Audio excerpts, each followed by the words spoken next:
شم میری رسالت ہے،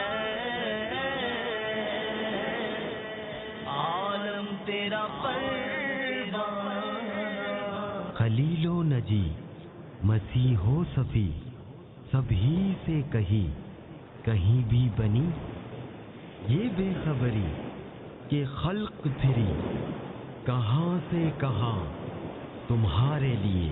تو شم میری رسالت ہے،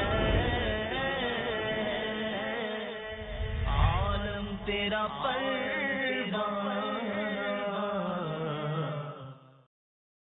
سلسلہ عالم تیرا پروانہ لے کر حاضر ہوئے ہیں۔ آئیے ہمارے سلسلے عالم تیرا پروانہ میں، جس کا آج موضوع بہت خوبصورت ہے، غلام ہو تو ایسا۔ آج کس غلام کی بات ہونی ہے، آج کس مبارک ہستی کا تذکرہ ہونا ہے، آج کس پروانے کا تذکرہ ہونا ہے، ضرور سنیں گے، ایمان تازہ ہو جائے گا آپ کا۔ ایسی مبارک شخصیت کا آج یوں سمجھیے احوال لے کر، ان کی زندگی کے حالات لے کر حاضر ہوئے ہیں۔ عشق رسول میں اضافے کا انشاءاللہ وہ باعث بنیں گے۔ چلتے ہیں تلاوت قرآن مجید کی طرف، دنیا بھر میں جہاں کہیں ہیں، آئیے توجہ کے ساتھ، ادب کے ساتھ تلاوت قرآن مجید سنیے۔ اعوذ باللہ من الشیطان الرجیم،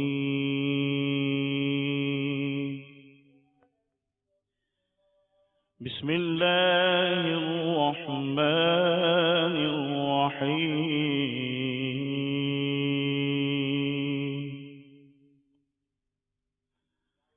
ألم نشرح لك صدرك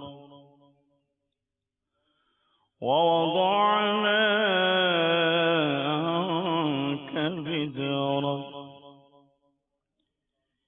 الذي أنقض ظهرك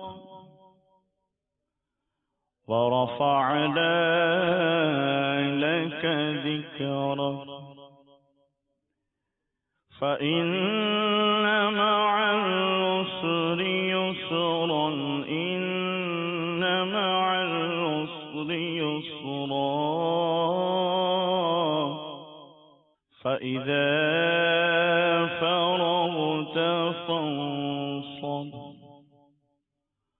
وإلى ربك فارغب آمنت بالله صدق الله العظيم۔ سبحان اللہ، سبحان اللہ۔ پیچھے پیارے اسلامی بھائیوں، مدنی چینل کے ناظرین، آئیے درود پاک بھی پڑھیے اور مل کر نعت شریف بھی سنتے ہیں۔ صلو علی الحبیب صلی اللہ تعالی علی محمد صلی اللہ علیہ وسلم۔ صلی اللہ علیہ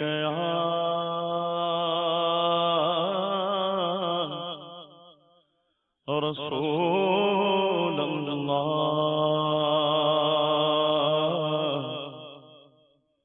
وسلم علیک یا حبیب اللہ، تیرے قدموں میں جو ہے غیر کا منہ کیا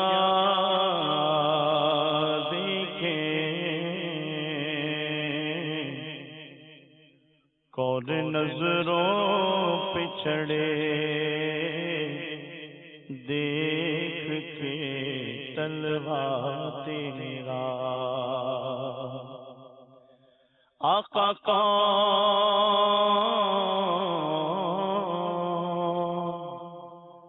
نظروں پہ چڑھے دیکھ کے طلبا تیرا،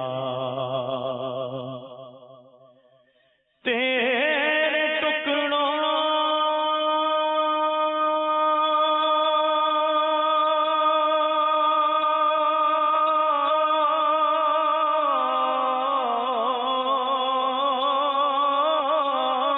سے پلے غیر کی ٹھوکر پہ نہ ڈال، جھڑکیاں کھائی کہاں چھوڑ کے صدقہ تیرا، صلی اللہ علیہ یا رسول اللہ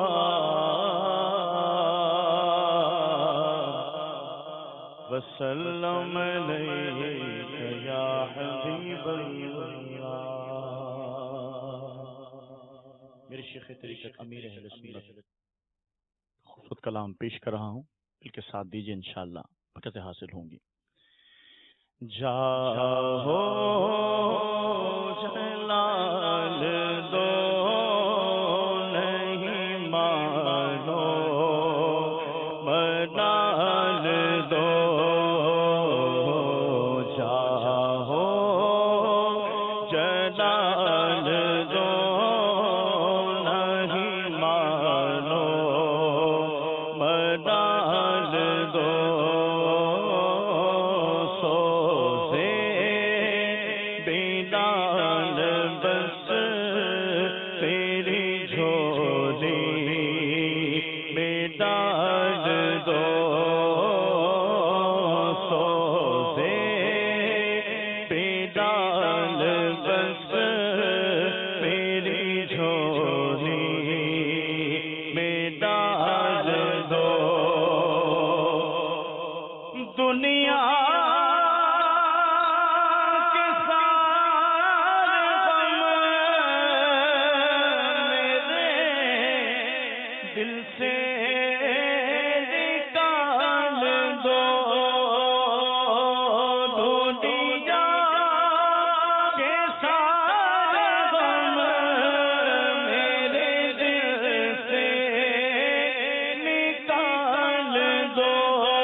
میں اشک بار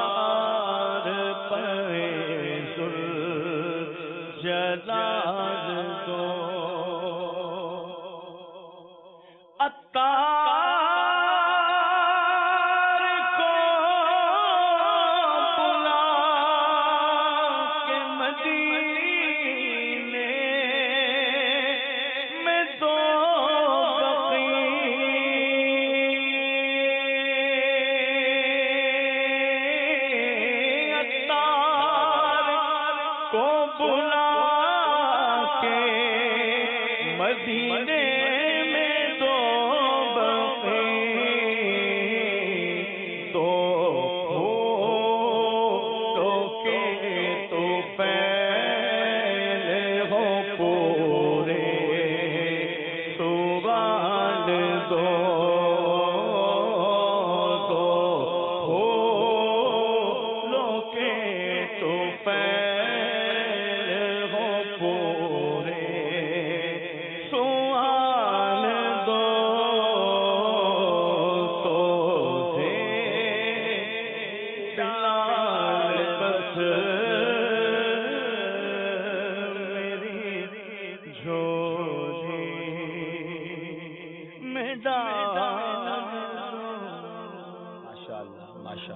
کیا بات ہے مدینے کی، کیا بات ہے امیر اہل سنت کی. میں یہاں موجود اسلامی بھائیوں سے بھی ایک بات شیئر کرنا چاہوں گا، مدنی چینل کے ناظرین سے بھی، کہ دعوت اسلامی کے اوائل میں جو کلام بہت زیادہ پڑھے جاتے تھے، جب گلزار حبیب اور شہید مسجد کا وہ جو معاملہ تھا وہاں پہ دعوت اسلامی شروع ہوئی تھی، تو یہ کلام جو ہے یہ ون آف دا پیٹرن کلام تھا، ہماری محفلوں کی ایک جان ہوا کرتی تھی.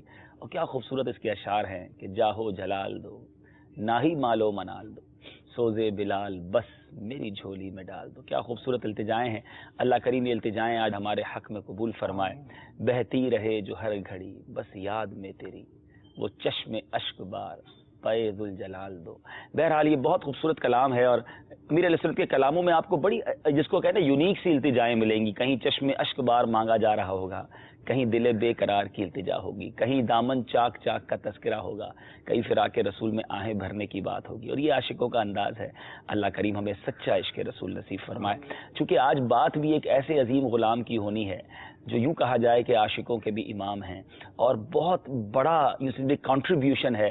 جب بھی عشق رسول کی بات ہوگی، جب بھی غلامی رسول کی بات ہوگی، جب بھی پیارے آقا پر سب کچھ فدا کرنے کی بات ہوگی، تو تاریخ اسلام میں ان شخصیت کو کبھی بھی نہیں بھلایا جا سکتا. ان کا تذکرہ بہت ہی خوبصورت الفاظ میں تاریخ دانوں نے کیا، بہت ہی خوبصورت الفاظ میں سیرت نگاروں نے کیا، محدثین نے کیا. اور کیوں نہ کریں.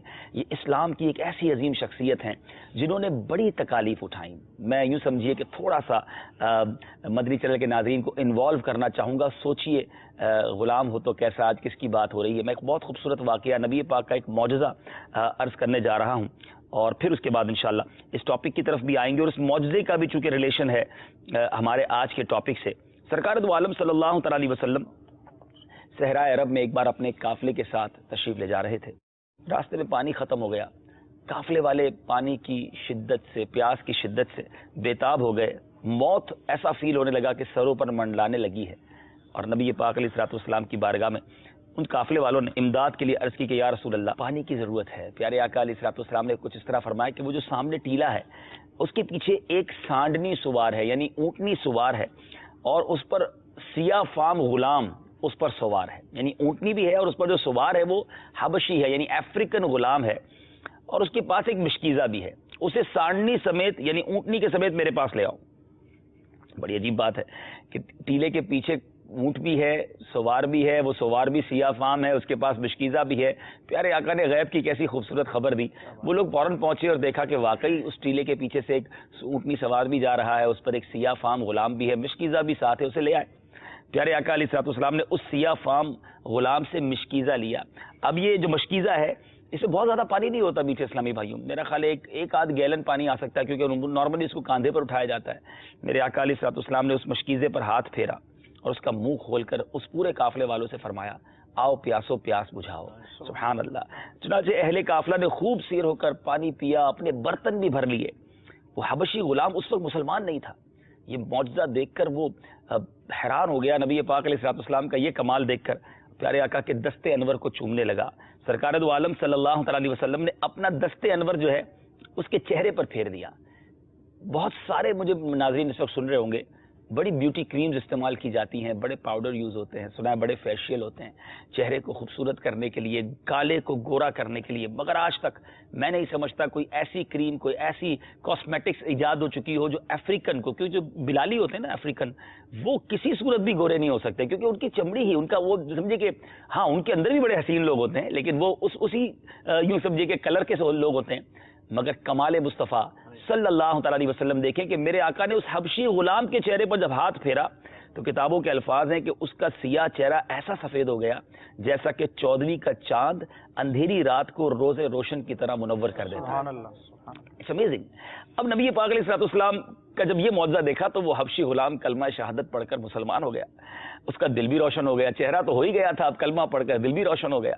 اب جب وہ اپنے مالک کے پاس پہنچا, اب اور خوبصورت بات یہ ہے کہ جب اپنے مالک کے پاس پہنچا تو مالک نے اس کو پہچاننے سے انکار کر دیا کہ تم کون ہو. کہا میں وہی تمہارا حبشی غلام ہوں. کہا تم حبشی کہاں ہو, چہرہ تو بڑا روشن ہے اور یہ پاسبل نہیں ہے کہ حبشی جو ہے, افریقن جو ہے وہ گورا ہو جائے. اللہ غنی. تو وہ سیاہ فام غلام کیا کہتا ہے, ٹھیک ہے مگر میں اس رسول عربی صلی اللہ تعالی علیہ وسلم کی بارگاہ میں حاضر ہو کر ان کی غلامی اختیار کر چکا ہوں. وہ ایسے نور مجسم ہیں کہ انہوں نے مجھے بدر منیر بنا دیا ہے, جس کی صحبت میں پہنچ کر سب رنگ اڑ جاتے ہیں. وہ تو کفر و معصیت کی سیاہ رنگت کو بھی دور فرما دیتے ہیں. اگر میرے چہرے کا سیاہ رنگ اڑ گیا تو اس میں کون سی تعجب کی بات ہے. پیارے آقا علیہ الصلوۃ والسلام کے کس کس کمال کی بات کریں. جس طرف تشریف لاتے گویا برکتوں کے دریا بہا دیتے. اعلیٰ حضرت کا خوبصورت شعر ہے نا, ان کی مہک نے دل کے غنچے کھلا دیے ہیں, جس راہ چل دیے ہیں کوچے بسا دیے ہیں. کیا بات ہے. ان کی مہک نے دل کے, ان کی مہک نے دل کے کھلا دیے. کوچے کھلا دیے جس راہ چل دیے ہیں میرے آقا, جس راہ چل دیے ہیں کوچے بسا دیے ہیں ان کی مہک. بہرحال یہ تو ایک معجزہ مصطفیٰ صلی اللہ تعالی علیہ وآلہ وسلم تھا, مگر حبشی غلام کو جس آقا نے ایسا خوبصورت کر دیا کہ وہ 14ویں رات کے چاند کی طرح چمکنے لگا. آج ایک ایسے ہی حبشی غلام کا تذکرہ کرنا ہے جس کو میرے آقا نے اپنا قرب عطا کر کے, جس کو میرے آقا علیہ الصلوۃ والسلام نے اپنی صحبت عطا کر کے دنیا بھر کے گویا حسینوں کی آنکھوں کا تارا بنا دیا. نارملی جو بلالی ہوتے ہیں, جو حبشی ہوتے ہیں, جو افریقن ہوتے ہیں, لوگ انہیں خوبصورت نہیں سمجھتے. یہ بھی ایک غلط فہمی ہے, کیونکہ ہمیں ایک پتہ نہیں کیوں ایسا فیلنگز ہیں کہ جناب جس کا چہرہ گورا چٹا ہوگا, جس کی چمڑی سفید ہوگی وہ زیادہ خوبصورت ہوتا ہے. ایسا نہیں ہے. بعض اوقات آپ کو لگتا ہوگا کہ کچھ سانولے رنگ والوں میں بھی بڑی جاذبیت ہوتی ہے, اور ہم چونکہ افریقہ میں رہتے نہیں ہیں, لیکن جب افریقہ کے لوگ آپس میں یہ سارے بلالی ہوتے ہیں, سارے بلیک ہوتے ہیں, تو ان لوگوں کے اندر بھی بڑے بڑے حسین چہرے والے ہوتے ہیں جن کو اسی میں جاذبیت نظر آتی ہے. مگر آج جس حبشی غلام, جس حبشی, بلکہ ہم یوں کہیں ہمارے حبشی آقا رضی اللہ تعالیٰ عنہ کا ہمیں تذکرہ کرنا ہے, وہ ایک ایسی شخصیت ہے کہ دنیا بھر کے حسین ان کے قدموں کی خاک اپنی آنکھوں میں لگانا اپنے لیے سرما سمجھتے ہیں. آج اس بدر منیر کی بات ہونی ہے, آج اس عاشق رسول, اس موزن رسول, اس خازن رسول کی بات ہونی ہے کہ جن کے تذکرے کو کر کر دلوں کو جلا ملتی ہے, جن کے تذکرے کو کر کر عاشقوں کی جو کہتے ہیں نا کہ عشق کو جلا ملتی ہے. آپ رضی اللہ تعالیٰ عنہ کون ہیں؟ امید ہے آپ پہنچ گئے ہوں گے. مگر آپ کو جو آزاد کیا گیا, آپ ایسی عظیم ہستی ہیں. لیکن ہم بائی برتھ مسلمان ہیں, ہم میں سے بہت سارے لوگ وہ ہیں جو پیدا ہوئے تو مسلمان تھے, مگر ہمارے صحابہ نے بڑی تکلیفیں اٹھائیں, بڑی, جس کو آپ کہنا کہ ہم کبھی کبھی سنتے تو رونگٹے کھڑے ہو جاتے ہیں کہ کیا ایمان لانے کے لیے ایسی تکلیفیں بھی اٹھانی پڑی. ایسی ہستی ہیں. امیہ بن خلف آپ کا آقا تھا, آپ غلام تھے, مسلمان ہو گئے تھے, مگر مظالم ڈھائے جاتے تھے. مدنی چینل کے ناظرین آپ میں سے جو مکہ پاک اور مدینہ طیبہ جا چکے ہیں اور اگر گرمیوں کے دنوں میں گئے ہیں تو آپ کو پتہ ہوگا کہ وہاں کی گرمی کیسی ہوتی ہے. اب مکے کی گرمی کے اندر, تپتی ریت کے اندر آپ کو پیٹھ کے بل لٹا دیا جاتا. بعض اوقات آپ کو لوہے کا لباس پہنا کر اس طرح گرمی میں ڈالا جاتا کہ گرمی کیا شدت اختیار کرتی ہوگی, کہ کہا جاتا کہ جب تک نبی پاک علیہ الصلوۃ والسلام کے دین کو نہ چھوڑو گے, ان کے مذہب کو نہ چھوڑو گے, اسی طرح رکھوں گا. اور بعض اوقات یہ بھی کہا جاتا کہ اسی میں دم توڑ جاؤ لیکن تمہیں اٹھاؤں گا نہیں یہاں سے. مگر آپ احد کی صدائیں بلند کرتے, اللہ ایک ہے, اللہ ایک ہے کی صدائیں بلند کرتے. ایک بار حضرت صدیق اکبر سیدنا ابوبکر صدیق رضی اللہ تعالیٰ عنہ اس جگہ سے گزرے جہاں حضرت بلال, جی ہاں آج میری مراد حضرت بلال حبشی رضی اللہ تعالیٰ عنہ ہیں, آپ پر یہ مظالم ڈھائے جا رہے تھے. آپ نے اس کے آقا امیہ بن خلف سے کہا, تمہیں اس قدر ظلم کرتے ہوئے اللہ سے خوف نہیں آتا, اللہ سے ڈر نہیں لگتا؟ انہوں نے کہا آپ کو رحم آتا ہے تو آپ اس کو آزاد کر دیجئے. آپ نے فرمایا بتاؤ کیا قیمت لوگے؟ حضرت ابوبکر صدیق رضی اللہ تعالیٰ عنہ کافی مالدار صحابی تھے، اور آپ کے پاس ایک غلام تھا جس کا نام قسطاس تھا، اور وہ افریقن تھا، حبشی تھا. تو آپ نے کہا کہ وہ حالانکہ وہ بڑا جاندار بھی تھا، بڑا صحت مند بھی تھا، بڑا جس کو کہیں قیمتی بھی تھا، غلاموں کی بھی قیمت ہوا کرتی تھی، اور تھا بھی غیر مسلم. تو آپ نے کہا یہ تمہارے مذہب کا ہی ہے، میں بلال کے بدلے تمہیں قسطاس دے دیتا ہوں. اب امیہ بن خلف نے اپنے ساتھیوں سے کہا کہ دیکھو اس خرید و فروخت میں ان کا کتنا مذاق اڑاتا ہوں، یہ کیسے ٹوسٹ کرتا ہوں بات کو. پہلے تو کہا کہ ٹھیک ہے قسطاس دے دو، جب قسطاس کی بات ہو گئی تو کہا نہیں اب اس کی زوجہ بھی لوں گا. آپ نے کہا ٹھیک ہے، اس کی زوجہ یعنی اس کی بیوی بھی آپ کی یوں سمجھیے کہ اسی میں تھی، غلام لونڈی جس طرح ہوتے ہیں. آپ نے کہا ٹھیک ہے یہ بھی تمہیں دی. کہا اب اس کا بچہ بھی لوں گا. بار بار بات کو گویا ٹرن کیا جا رہا ہے، سودے کو بات کو وعدے سے خلاف کیا جا رہا ہے. آپ نے فرمایا چلو میں تمہیں اس کی بچہ بھی جو ہے وہ تمہیں دے دوں گا. یعنی ایک بلال حبشی ہے اور 3 یوں سمجھیے کہ اشخاص ان کو سپرد کیے جا رہے ہیں. کہ نہیں اب میں تم سے 200 درہم بھی لوں گا. حضرت ابوبکر صدیق رضی اللہ عنہ کچھ اس طرح ارشاد فرمایا کہ تمہیں شرم نہیں آتی، بار بار بات سے پھر جاتے ہو، جو سودا ہو رہا ہے، جو بات ہو رہی ہے، جو ہمارا کمپرومائز ہو رہا ہے اس میں پھر جاتے ہو. کہا بس آخری بات. آپ نے وہ بھی ایکسیپٹ کر لیا. حضرت بلال کو جب آزاد کروایا تو امیہ بن خلف نے بڑی عجیب بات کہی کہ دیکھو ایک حبشی غلام کے لیے کتنا مہنگا سودا سیدنا ابوبکر صدیق نے کیا ہے. مگر سیدنا ابوبکر صدیق رضی اللہ تعالیٰ عنہ نے وہ تاریخی الفاظ کہے جس کا مفہوم کچھ اس طرح ہے کہ اس کی قیمت تم نہیں جانتے، کچھ اور بھی مانگتے اور زیادہ مانگتے تو وہ بھی تمہیں دے دیتا. اب پھر حضرت بلال کو لے کر جب نبی پاک علیہ الصلوۃ والسلام کی بارگاہ میں آئے اور پیارے آقا علیہ الصلوۃ والسلام کو یہ واقعہ سنایا کہ یا رسول اللہ بلال کو آزاد کر کے لایا ہوں.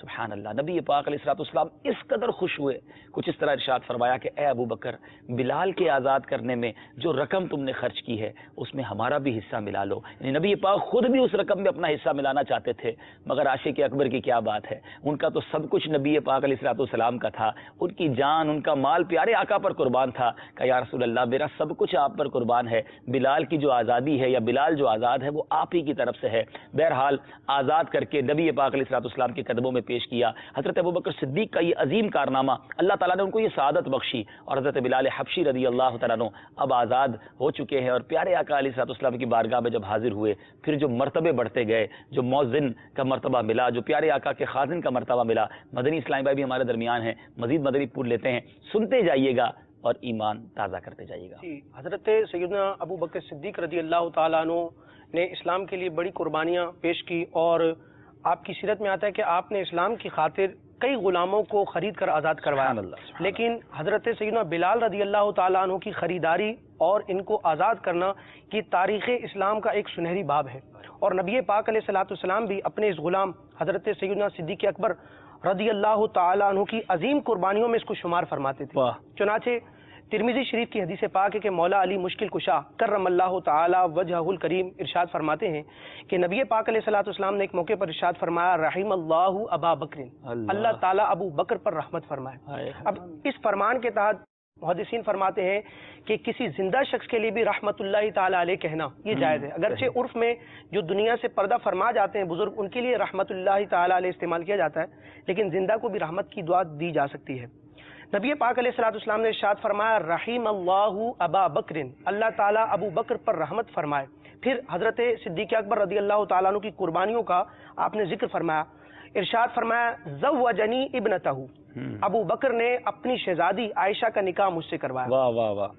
وحملنی الی دار الحجرہ، اور مجھے ہجرت گاہ یعنی مدینے تک پہنچایا. یعنی اپنی اونٹنی جو ہے وہ بھی بارگاہ رسالت میں پیش کی اور غار ثور میں اپنے کندھوں پر سوار کر کے نبی پاک علیہ الصلوۃ والسلام کی غلامی کا ثبوت دیا. اور تیسری بات نبی پاک علیہ الصلوۃ والسلام نے ارشاد فرمائی وَأَعْتَقَ بِلَالًا مِّن مَّالِهِ، اور ابو بکر پر اللہ رحمت فرمائے کیونکہ اس نے اپنے مال سے بلال کو آزاد کروایا. کیا بات. یعنی اس میں جہاں سیدنا ابوبکر صدیق رضی اللہ تعالیٰ کے فضائل ہیں، ان سے محبت کا اظہار ہے، وہ حضرت بلال حبشی سے بھی کس قدر محبت جی. اور جس طرح وہ سلسلے سے پہلے آپ نے ارشاد فرمایا کہ ان کے جو غلام ہو گئے وقت کے امام ہو گئے، اب یہ آزاد کردہ غلام کیسے ہیں کہ تمام رسولوں اور نبیوں کے بعد مخلوق میں سب سے افضل ذات ہے صدیق اکبر رضی اللہ عنہ. تو حضرت بلال کے حصے میں بھی یہ سعادت آئی کہ آپ کو آزاد کروانے والے وہ شخصیت ہیں جو نبیوں اور رسولوں کے بعد اس امت میں سب سے افضل ہے. اور صدیق اکبر رضی اللہ تعالیٰ عنہ کے بعد جن کا مرتبہ ہے حضرت عمر بن خطاب فاروق اعظم رضی اللہ تعالیٰ عنہ، وہ خود افضل ہیں. یعنی صدیق اکبر کے بعد ساری امت میں وہ افضل ہیں، اور یقیناً حضرت بلال سے بھی افضل ہیں. لیکن وہ عاجزی کے طور پر اور حضرت بلال رضی اللہ تعالیٰ عنہ کا مقام مرتبہ بیان کرنے کے لیے کہ عام غلام نہیں ہے. بخاری شریف کی حدیث پاک ہے، حضرت عمر فرماتے تھے ابو بکر سیدنا، ابو بکر ہمارے سردار ہیں، ہمارے آقا ہیں.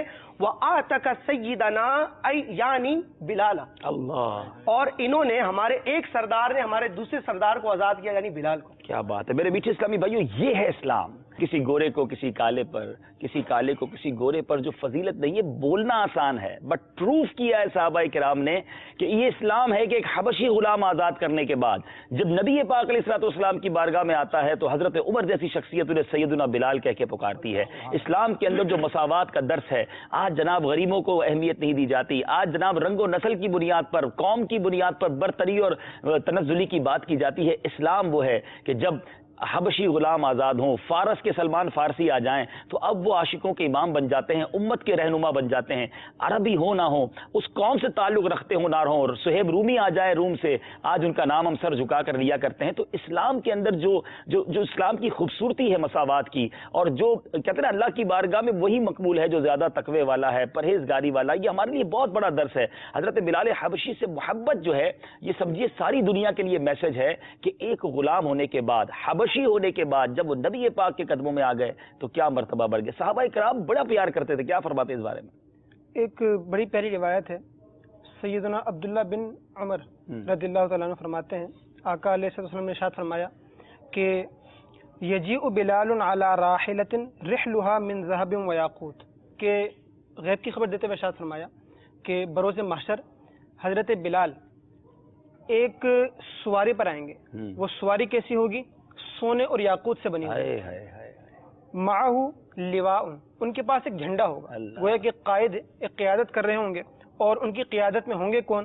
یتبعہ المؤذنون، اللہ، ان کی قیادت میں سارے کے سارے کون ہوں گے؟ مؤذنین ہوں گے دنیا کے. حتی یدخلہم الجنت، یہاں تک کہ حضرت بلال ان سارے مؤذنوں کو جنت میں داخل کر دیں گے. اور مزید فرماتے ہیں کہ حتی انہ یدخل من اذن 40 یوما یطلب بذلک وجہ اللہ تعالی، کہ ایسا شخص جو صرف دنیا میں 40 روز کے لیے اللہ کی رضا حاصل کرنے کے لیے اذان دے گا، حضرت بلال اس کو بھی اللہ کے فضل سے جنت میں داخل کر دیں گے. اور ایک اور حدیث میں آقا علیہ السلام نے ارشاد فرمایا کہ نعم المرء بلال. اللہ، آج ہم کسی کی اگر تعریف کریں اور کہیں یار کتنا پیارا اسلام ہے، کتنی پیاری عادت ہے اس کی، اور یہاں پہ آقا فرما دیں کہ نعم المرء بلال، بلال کتنا پیارا انسان ہے. حضرت بلال کی قسمت پر ہماری جانیں قربان. کیا بات ہے. وہ فرماتے ہیں کہ نعم المرء بلال، بلال کتنا پیارا انسان ہے. اور آگے فرمایا کہ ولا یتبعہ الا مؤمن، کہ بلال کی پیروی وہی کر سکتا ہے کہ جو کامل ایمان والا ہو. گویا کہ اس حدیث کی طرف اشارہ ہے کہ اصحابی کا نجوم، کہ میرے صحابہ ستاروں کی مانند ہیں، جس کی بھی اقتداء کرو گے ہدایت پا جاؤ گے. اور مزید ارشاد فرمایا کہ بلال سید المؤذنین، بلال مؤذنین کے سردار ہیں. اور ایک شاعر تھا اس دور کے اندر، اس نے سیدنا عبداللہ بن عمر رضی اللہ تعالیٰ عنہ، ان کا جو بیٹا تھا، حضرت عبداللہ بن عمر رضی اللہ تعالیٰ عنہ کے جو بیٹے تھے ان کا نام تھا بلال. شاعر نے مدح کرتے ہوئے یہ کہا کہ بلال عبداللہ خیر بلال، کہ جو عبداللہ کے جو بیٹے بلال ہیں وہ سارے بلالوں میں بہتر ہیں دنیا کے. اس نے شاعری کرتے ہوئے یہ کہا. تو عبداللہ بن عمر حالانکہ اپنے بیٹے کی تعریف سن رہے ہیں، آج اگر کوئی نارملی اپنے بیٹے کی تعریف سنے تو کتنا پھولے نہیں سمائے گا، اور وہ بھی ایک شاعر کی زبان سے سنے. تو جب یہ سنا تو آپ نے ارشاد فرمایا کذبتا، تو نے جھوٹ کہا، بل بلال رسول اللہ خیر بلال، بلکہ جو اللہ کے رسول صلی اللہ علیہ وسلم ان کے جو بلال تھے وہ سارے بلالوں میں بہتر ہیں. اور آگے ارشاد فرمایا کہ وہ سارے غلاموں میں بلال اچھا ہے، اس طرح کر کے ایک بڑا خوبصورت شعر ہے جی، کہ دنیا بھر کے غلام بے شک ہوں گے مگر حسینوں میں بھی اور غلاموں میں بھی سب سے برتر مرتبہ جو ہے وہ حضرت بلال کا. سبحان اللہ. اور ایک حدیث مبارکہ میں سرکار علیہ السلام نے ارشاد فرمایا کہ السباق اربعۃ، جنت میں پہلے جانے والے 4 لوگ ہوں گے. پھر ارشاد فرمایا انا سابق العربی الی الجنہ، عربیوں میں سب سے پہلے جنت میں جانے والی میری ذات ہوگی. کیا بات ہے. پھر ارشاد فرمایا وبلال سابق الحبشۃ الی الجنہ، کیا بات ہے. بلال حبشہ کے لوگوں میں سب سے پہلے جنت میں جائیں گے. اور پھر ارشاد فرمایا کہ سلمان السابق الفرس الی الجنہ، اور حضرت سلمان فارس کے لوگوں میں سب سے پہلے جنت میں جائیں گے. اور پھر ارشاد فرمایا وصہیب سابق الروم الی الجنہ، کہ صہیب روم کے لوگوں میں سب سے پہلے جنت میں جائیں گے. اور ایک حدیث مبارکہ میں ارشاد فرمایا کہ سعادت السودان، یعنی جو بلیک پیپل ہیں ان کے جو سردار ہیں وہ یہ افراد ہیں. اب وہ کون افراد ہیں؟ لقمان، سیدنا لقمان حکیم رضی اللہ تعالیٰ عنہ. اور پھر ارشاد فرمایا وہ نجاشی، اور جو نجاشی بادشاہ تھے وہ سردار ہیں. پھر ارشاد فرمایا وہ بلال، اور حضرت بلال حبشی رضی اللہ تعالیٰ عنہ. اور پھر ارشاد فرمایا مہجا، اور حضرت سیدنا مہجا رضی اللہ تعالیٰ عنہ. اور ایک حدیث مبارکہ میں ارشاد فرمایا کہ اشتاقت الجنت الی ثلاث، جنت 3 لوگوں کی مشتاق ہے. کیا بات ہے، کیا جنت 3 لوگوں کی مشتاق ہے. مدنی چل کے ناظرین بہت خوبصورت بات کرنے جا رہے ہیں. جنت کی تمنا ہم ساری دنیا والے رکھتے ہیں جو مسلمان ہیں، عاشقان رسول ہیں، مگر جنت کن کا اشتیاق رکھتی ہے؟ سنیے اور ایمان تازہ کیجیے. جی فرمایا کہ جنت 3 لوگوں کی مشتاق ہے. ان میں سے ایک ہے حضرت علی رضی اللہ تعالیٰ، واہ، دوسرے ہیں حضرت عمار رضی اللہ تعالیٰ عنہ، اور تیسرے ہیں حضرت بلال رضی اللہ تعالیٰ عنہ. اور صحابہ کرام کی نظروں میں حضرت بلال کا ایسا مقام تھا کہ بعض صحابہ تو حضرت بلال کو جب تک خلیفہ نہیں بنے تھے سیدنا صدیق اکبر، ان کو صدیق اکبر پر بھی فضیلت دے دیا کرتے تھے. اور سیدنا بلال رضی اللہ تعالیٰ عنہ کو جب یہ بات پتہ چلی کہ مجھے صدیق اکبر پر لوگ فضیلت دیتے ہیں صحابہ کرام، تو آپ نے ارشاد فرمایا کہ کیف یفضلون علی ابی بکر، تم مجھے ابو بکر پر فضیلت کیسے دیتے ہو؟ انما انا حسنۃ من حسناتہم، میں تو ان کی نیکیوں میں سے گویا کہ ایک نیکی ہوں کہ مجھے آپ نے آزاد کر کے ایک نیکی کمائی تھی، میں تو ان کی نیکیوں میں سے ایک نیکی ہوں. اور ایک جگہ آپ عاجزی کرتے ہوئے ارشاد فرماتے ہیں انما انا حبشی، میں تو بس ایک حبشی شخص ہوں، حبشہ کا ایک شخص ہوں. کنت بالامس عبدا، کل تک تو میں غلام تھا، کل تک تو میں غلام تھا، لیکن یہ حقیقت ہے کہ غلام تھے لیکن وقت کے امام بنے. اب یہاں ایک اور بات بھی سیکھنے کو ملی نا کہ بعض اوقات جب لوگ تعریف کریں تو پھولے نہیں سمانا، وہاں بھی عاجزی کا یوں سمجھیے نا کہ پیکر ہونا چاہیے. کوئی کہے کہ جناب آپ بہت بڑے آدمی ہیں، آپ بہت اچھے ہیں اور آپ کا یہ مقام ہے، تو یہ بزرگوں کا طریقہ ہے کہ پھر وہاں پر اپنی عاجزی کو اختیار کیا جائے. بہرحال کتنی خوبصورت حدیثیں سنی کہ جن کی جنت مشتاق ہو، جو حبشہ کے لوگوں میں سب سے پہلے جنت میں جانے والے ہوں، جو مؤذنین کے امام ہوں. میں تو جب یہ حدیث سن رہا تھا تو مجھے مؤذنین پر رشک آ رہا تھا، اور آج ہو سکتا ہے دنیا بھر میں جہاں میں اذان دینے والے سن رہے ہوں گے، اللہ کی رضا کے لیے جو اذان دیتے ہیں عاشقان رسول ہیں، آپ کو مبارک ہو کہ آپ کے امام مؤذن رسول ہیں. اچھا، اذان کے بارے میں اگر کچھ تھوڑی بات ہو جائے کہ اذان جو ہے یہ کیسے ابتدا ہوئی اور کیسے ان کو یہ خوبصورت جو اسٹیٹس ملا حضرت بلال حبشی کو؟ جی، نبی پاک علیہ الصلوۃ والسلام جب ہجرت فرما کر مدینہ المنورہ کو منور فرمانے تشریف لائے تو مدینہ شہر میں ایک مسجد کی تعمیر ہوئی، مسجد نبوی شریف. واہ. مسجد کی تعمیر سے فراغت کے بعد اب اس بات کی حاجت درپیش ہوئی کہ نماز کے اوقات میں تمام لوگوں کو، اہل شہر کو مسجد میں ایک وقت میں بلانا، اس کے لیے کوئی تدبیر کی جائے. تو نبی پاک علیہ الصلوۃ والسلام نے اپنے صحابہ کا ایک مشورہ رکھا، تو مدنی مشورہ، حقیقی مدنی مشورہ ہم کہیں کہ مدینے کے تاجدار مدینے میں اہل مدینہ کے ساتھ مشورہ. کیا بات ہے، کیا بات. تو مختلف صحابہ نے اپنی آراء دیں.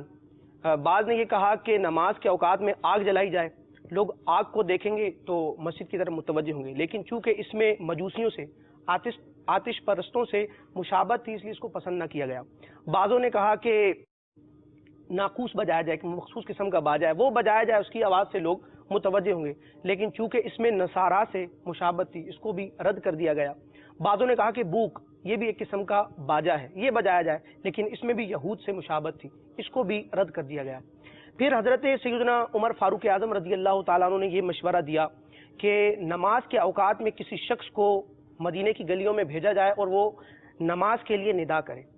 اب دیکھیں، ایمان کے بعد سب سے افضل عمل نماز ہے، ایمان کے بعد سب سے افضل عمل نماز ہے، اس کے لیے لوگوں کو بلانا کتنی ذمہ داری کا معاملہ ہے. نبی پاک علیہ الصلوۃ والسلام نے پھر ارشاد فرمایا اس مشورے کو قبول کرتے ہوئے کہ یا بلال قم، اے بلال تم اٹھو. ایمان کے بعد جو سب سے افضل عبادت ہے اس میں اعتماد کس پر کر رہے ہیں؟ حضرت بلال پر. یا بلال، بخاری کی الفاظ، یا بلال قم، اے بلال کھڑے ہو جاؤ، فنادی بالصلاۃ، اور لوگوں کو نماز کی دعوت دی. پھر حضرت سیدنا بلال رضی اللہ تعالیٰ عنہ مدینہ شریف کی گلیوں میں نکلتے اور الصلاۃ جامعۃ، الصلاۃ جامعۃ آپ ندا کرتے. لیکن کچھ دنوں کے بعد ایک رات نبی پاک علیہ الصلوۃ والسلام کے 2 غلاموں، حضرت سیدنا عمر فاروق اعظم رضی اللہ تعالیٰ عنہ اور حضرت سیدنا عبداللہ بن زید انصاری رضی اللہ تعالیٰ عنہ، انہوں نے خواب دیکھی، اور اس خواب میں فرشتہ ان کو اذان کی تعلیم دے رہا تھا. جو مروجہ اذان ہے، اس اذان کی تعلیم رب تبارک و تعالیٰ کی طرف سے الہام کی گئی. حضرت عبداللہ بن زید انصاری رضی اللہ تعالیٰ عنہ فرماتے ہیں کہ میں صبح نبی پاک صلی اللہ تعالی علیہ وسلم کی بارگاہ میں حاضر ہوا. ابو داؤد شریف کی حدیث پاک، اور فرماتے ہیں فاخبرتہ بما رأیت، رات جو میں نے خواب دیکھا وہ میں نے نبی پاک علیہ الصلوۃ والسلام کی بارگاہ میں بیان کیا. اور اس خواب سے پہلے نبی پاک علیہ الصلوۃ والسلام تک اللہ تعالیٰ کا یہ حکم پہنچ چکا تھا اور اذان سے متعلق وحی نازل ہو چکی تھی. تو نبی پاک علیہ الصلوۃ والسلام نے جب عبداللہ بن زید انصاری رضی اللہ تعالیٰ عنہ کا خواب سماعت فرمایا تو ارشاد فرمایا انہا لرؤیۃ حق انشاءاللہ، کہ اللہ کے فضل سے یہ خواب سچی ہے.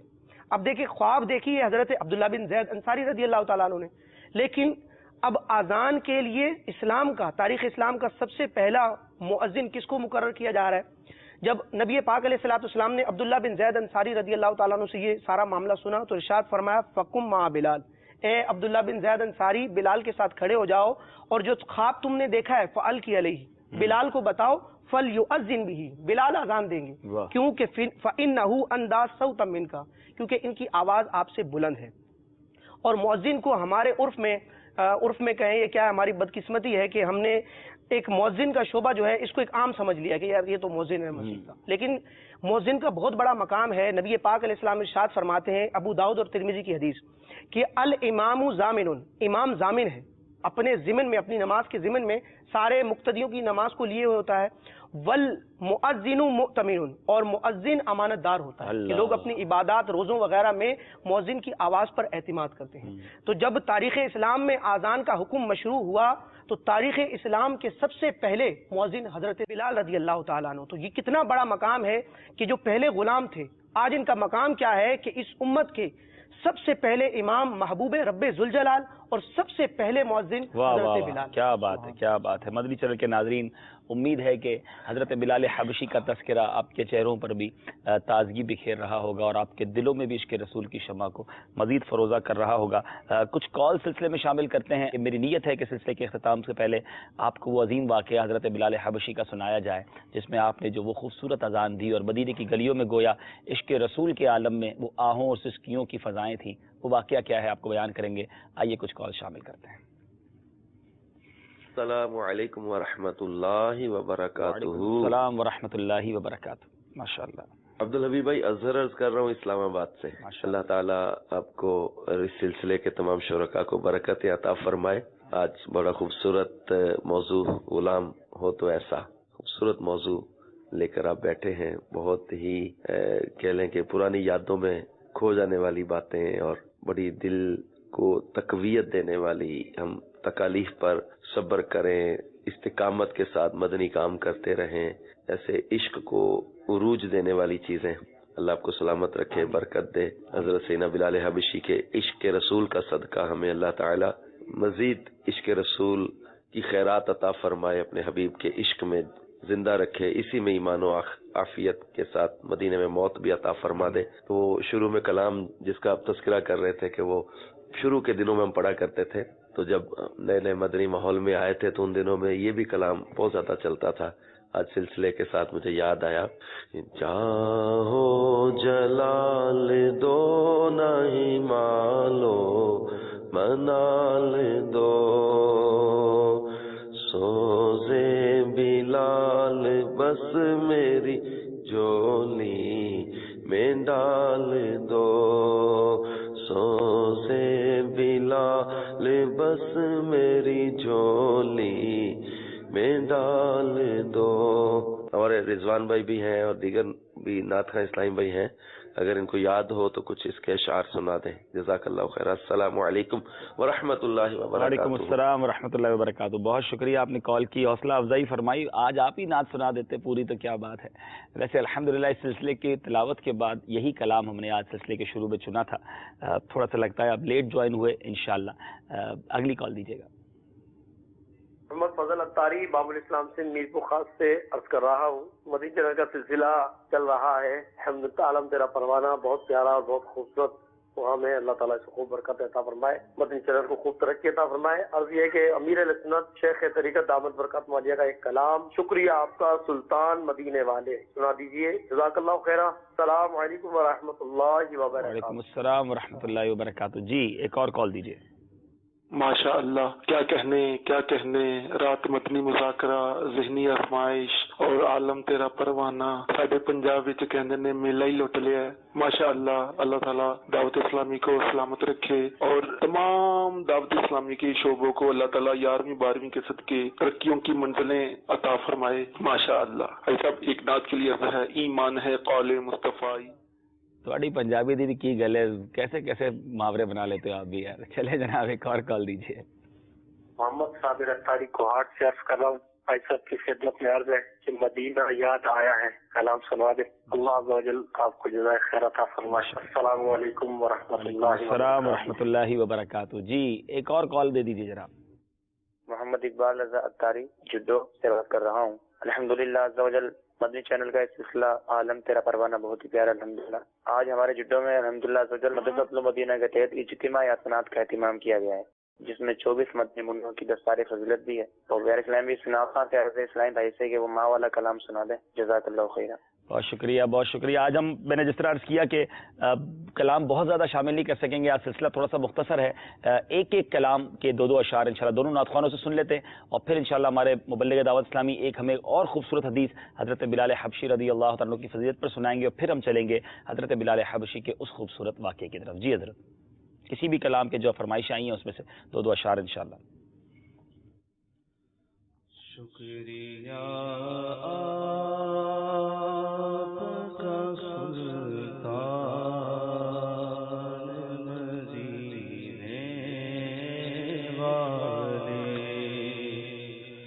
شکریہ آپ کا سلطان مدینے والے، مجھ کا آتی بھی ہے مہمان مدینے والے،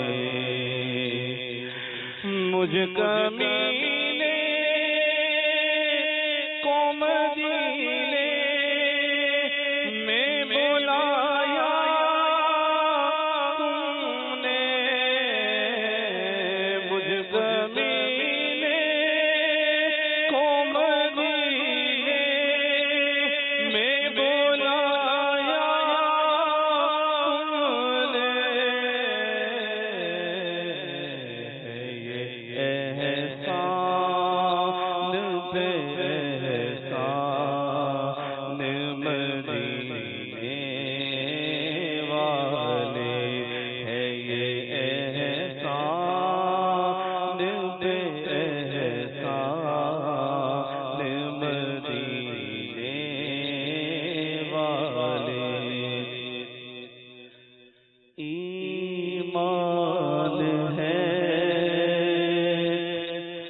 سلسلہ جاری ہے غلام ہو تو ایسا، اے کاش سچی غلامی ہمیں بھی نصیب ہو جائے.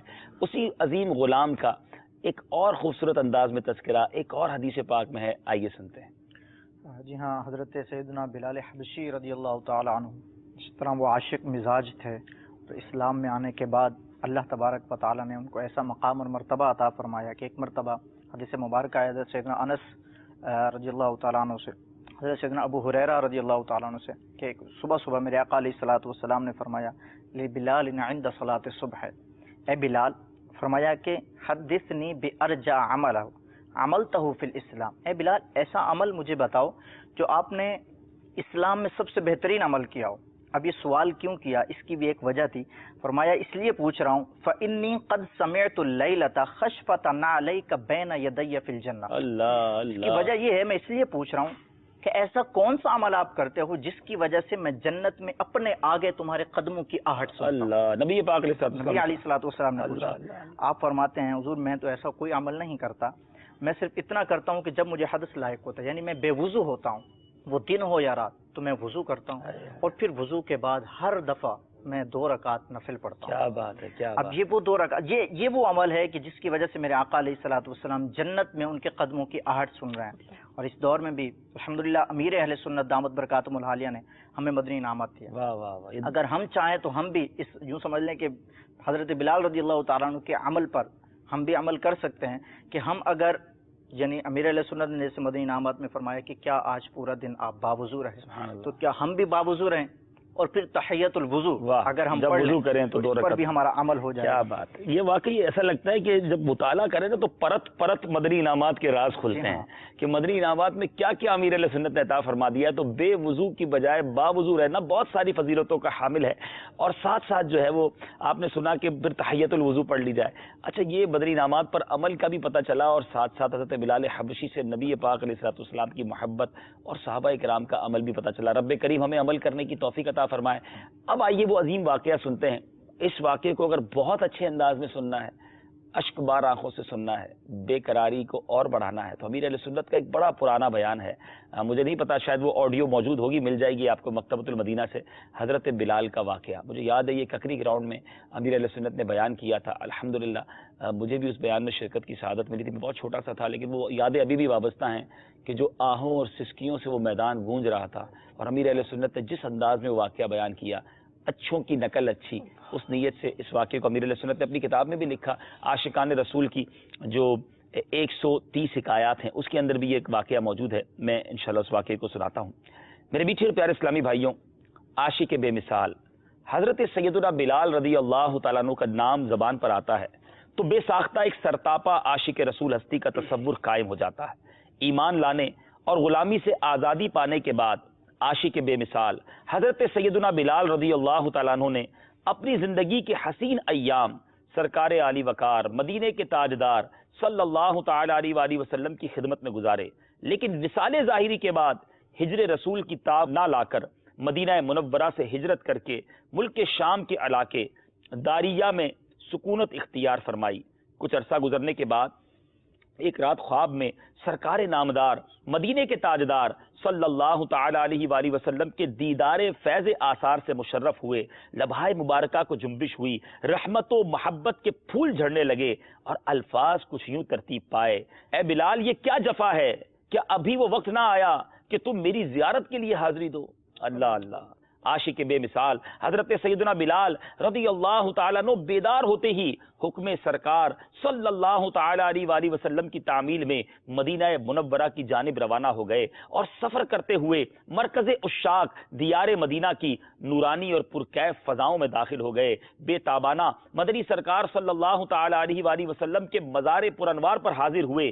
ضبط کے بندھن ٹوٹ گئے، آنکھوں سے آنسوؤں کا تار بن گیا اور اپنا چہرہ مزار پاک کی مبارک خاک پر مس کرنے لگے. حضرت سیدنا بلال رضی اللہ تعالی عنہ کی آمد کی خبر سن کر گلشن رسالت کے دونوں مہکتے پھول سیدینا حسنین کریمین حضرت امام حسن اور امام حسین رضوان اللہ تعالی علیہ مجمعین بھی تشریف لے آئے. حضرت سیدنا بلال نے بے ساختہ دونوں شہزادوں کو اپنے ساتھ لپٹا لیا اور پیار کرنے لگے. شہزادوں نے فرمائش کی: اے بلال، ایک بار پھر وہ اذان سنا دیجئے جو آپ نانا جان کی حیات ظاہری میں دیا کرتے تھے. اب انکار کی گنجائش کہاں تھی؟ چنانچہ حضرت سیدنا بلال رضی اللہ تعالیٰ عنہ مسجد النبوی شریف کی چھت پر اس حصے میں تشریف لے گئے جہاں وہ حضور پاک صاحب لولاک سیاح افلاک صلی اللہ تعالی علیہ وآلہ وسلم کی حیات ظاہری میں اذان دیا کرتے تھے. اے میرے میٹھے اور پیارے اسلامی بھائیوں، تصور ہی تصور میں ذرا غور تو کیجئے وہ منظر کیسا ہوگا جب حسنین کریمین کی فرمائش پر حضرت بلال حبشی حبشی اذان دینے کھڑے ہوئے ہوں گے، ابھی نبی پاک علیہ الصلوۃ والسلام دنیا میں ظاہری طور پر تشریف فرما نہ تھے، مزار پر انوار کے اندر موجود تھے۔ اس سے پہلے اس عاشق رسول نے، اس مؤذن رسول نے جب بھی اذان دی تھی، نبی پاک کا جلوہ زیبا سامنے ہوا کرتا، پیارے آقا کے دیدار بھی کرتے جاتے، اذان بھی دیتے جاتے، اور جب اشہد ان محمد رسول اللہ صلی اللہ تعالی علیہ وسلم کہا کرتے تو پیارے آقا کی طرف اشارہ کیا کرتے۔ مگر اب حسنین کریمین کا حکم تھا، نواسۂ رسول کا حکم تھا، حضرت بلال کھڑے ہو گئے، اذان شروع کی، اللہ اکبر اللہ اکبر، تو مدینہ منورہ میں ہلچل مچ گئی، لوگ بےتاب ہو گئے، ارے یہ تو وہی آواز ہے جو سرکار کے دور میں سنا کرتے تھے، چلو چلو مؤذن بلال مسجد نبوی شریف میں آ گئے ہیں۔ صحابہ کرام کی آنکھوں میں وہی منظر گویا تازہ ہو گیا جب نبی پاک علیہ الصلوۃ والسلام کے دور میں یہ اذان دی جاتی تھی۔ حضرت بلال آگے بڑھ رہے ہیں، اشہد ان لا الہ الا اللہ، جب یہ جملہ کہا گیا تو مدینے کی گلیوں میں آہو بکا شروع ہو گئی، لوگوں کو وہی منظر یاد آ گیا جب نبی پاک علیہ الصلوۃ والسلام جلوہ فرما تھے۔ جھوک در جھوک لوگ مسجد نبوی شریف کی طرف چلنے لگے، مدینے کی گلیوں میں گویا ایک بے چینی پائی جا رہی ہے، ہر کوئی مسجد نبوی شریف کی طرف جا رہا ہے۔ اسلامی بہنوں جو تھی مدینہ منورہ کی، وہ گھروں کی چھتوں پر آ گئی، ننھے ننھے بچے اپنی ماؤں سے پوچھنے لگے، امی جان حضرت بلال تو آ گئے، اب ہمارے آقا کب آئیں گے؟ یہ تو وہی منظر ہے جب حضرت بلال پیارے آقا کے وقت میں اذان سنایا کرتے تھے۔ حضرت بلال اذان آگے دے رہے ہیں، اشہد ان لا الہ الا اللہ۔ مسجد نبوی شریف میں ایک رش بڑھتا جا رہا ہے، تعداد بڑھتی جا رہی ہے۔ اب حضرت بلال حبشی رضی اللہ تعالیٰ عنہ جب اشہد ان محمد رسول اللہ، جب آپ نے یہ کہا تو میرے میٹھے اور پیارے اسلامی بھائیوں، لوگ ایک دوسرے سے پوچھنے لگے کیا نبی پاک علیہ الصلوۃ والسلام بھی مزار پر انوار سے باہر تشریف لے آئے ہیں؟ حضرت بلال حبشی کی ایک عادت ہوا کرتی کہ جب یہ پڑھا کرتے تو آپ کی نگاہ، آپ کا اشارہ نبی پاک علیہ الصلوۃ والسلام کی طرف ہوا۔ مگر میرے میٹھے اور پیارے اسلامی بھائیوں، اب وہاں جلوہ زیبا نہ تھا۔ حضرت بلال حبشی نے اسی طرح اشارہ کیا، اسی طرح نگاہ اٹھائی، مگر وہ ممبر خالی تھا۔ عاشق باہر رسالت اپنے عشق میں، فراق رسول میں اس غم کی تاب نہ لا کر زمین پر تشریف لے آئے۔ آپ اذان کو جاری نہ رکھ سکے۔ روایتوں کے الفاظ ہیں، اس دن مدینہ منورہ میں نبی پاک علیہ الصلوۃ والسلام کے وسائل ظاہری کے بعد، پیارے آقا نے جس دن پردہ فرمایا تھا، اس کے بعد اس سے زیادہ کبھی گریا وزاری نہیں ہوئی۔ ہر آنکھ اشکبار تھی، ہر دل بے قرار تھا، سرکار کی یاد عاشقان رسول کو تڑپا رہی تھی۔ بہرحال حضرت بلال بے ہوش ہو گئے، اور پھر جب ہوش آیا، روتے ہوئے، تڑپتے ہوئے پھر ملک شام روانہ ہو گئے۔ اور آج آپ کا وہیں یعنی پیارے حضرت بلال حبشی رضی اللہ تعالیٰ عنہ کا عراق شریف میں آپ کا مزار موجود ہے، آپ پھر واپس مدینہ منورہ تشریف نہ لائے۔ علماء کرام جب اس واقعے کو لکھتے ہیں تو یہ بات بھی بیان کرتے ہیں کہ جب آپ رضی اللہ تعالیٰ عنہ جب ہوش میں آئے تھے جی تو اس وقت آپ نے بڑا یہ مبارک ایک کیوں کہہ لیں کہ کلمہ ارشاد فرمایا تھا، اور رہتی دنیا تک کے لیے کیوں کہہ لیں کہ مشعل راہ ہے، سبق ہے۔ آپ نے ارشاد فرمایا کہ ابشرکم، میں تمہیں یہ خوشخبری سناتا ہوں کہ انہ لا تمس النار عینا بکت علی النبی محمد صلی اللہ علیہ وسلم، کہ جو آنکھ عشق رسول میں روئے گی، آنسو بہائے گی، اس آنکھ کو کبھی دوزخ کی آگ چھو ہی نہیں سکتی۔ اللہ اللہ، کاش ہمیں سیدنا بلال حبشی رضی اللہ تعالیٰ عنہ کے صدقے رونے والی آنکھیں نصیب ہوں۔ یہاں میں ایک بات کی وضاحت کر دوں کہ حضرت بلال حبشی کا مزار ضرور عراق شریف میں ہے، مگر اس کتابوں میں لکھا کہ آپ سال میں ایک مرتبہ مدینہ منورہ حاضری دیا کرتے اور اذان بھی دیا کرتے، یعنی یہ سلسلہ آپ نے جاری رکھا بارگاہ رسالت میں حاضری کا، مگر مزار شریف جو ہے آپ کا وہاں موجود ہے۔ رب کریم سیدنا بلال حبشی کے مزار پر انوار پر کروڑوں انوار و تجلیات کی بارشیں برسائے، ہمیں ان کے فیوز و برکات سے مالا مال فرمائے اور سچا عشق رسول عطا فرمائے، سرکار علیہ الصلوۃ والسلام پر اپنا سب کچھ فدا کرنا نصیب فرمائے۔ ہماری التجا ہے کہ نبی پاک علیہ الصلوۃ والسلام ہم پر نگاہ کرم فرمائے، ہماری یہ عرض بھی سن لیں کہ ہمیں اپنا عشق عطا فرمائے اور ہم پر نگاہ رحمت فرمائے، نبی پاک علیہ الصلوۃ والسلام کا رب کریم میں سچا عاشق بنائے۔ صلو علی الحبیب صلی اللہ تعالی علی محمد صلی اللہ علیہ وسلم۔ میری رسالت ہے، عالم تیرا پروانہ، خلیل و نجی مسیح و صفی سبھی سے کہیں بھی بنی یہ بے خبری کہ خلق پھری کہاں سے کہاں تمہارے لیے۔ میری رسالت ہے،